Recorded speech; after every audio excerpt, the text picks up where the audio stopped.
Hello guys, welcome back to my channel. This is Manisha. ఈరోజు special బీరకాయ curry అండి. మా అమ్మ చేసిన తెలంగాణ స్టైల్ బీరకాయ కర్రీ చాలా బాగుందండి. బీరకాయ అంటే ఎక్కువ ఇష్టపడరు చాలా వరకు, కానీ మీరు ఒక్కసారి ఇలా చేసి తినండి, చాలా బాగుంది అని మళ్ళీ ట్రై చేస్తారు కూడా.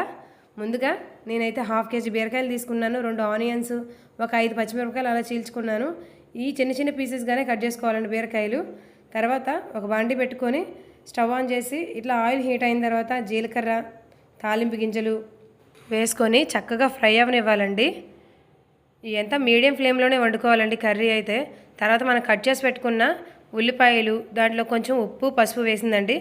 ఇలా గోల్డ్ కలర్ వచ్చేంత వరకు ఫ్రై అవనివ్వాలండి ఉల్లిపాయలు. తర్వాత మనం కట్ చేసి పెట్టుకున్న బీరకాయలు కూడా వేసుకోవాలి. ఇవి కూడా ఒకసారి కలుపుకోవాలండి. చక్కగా మూత పెట్టుకోవాలి. బీరకాయ కూరలోకి నీళ్ళు ఊరుతాయండి ఒక 5 నిమిషాలకి.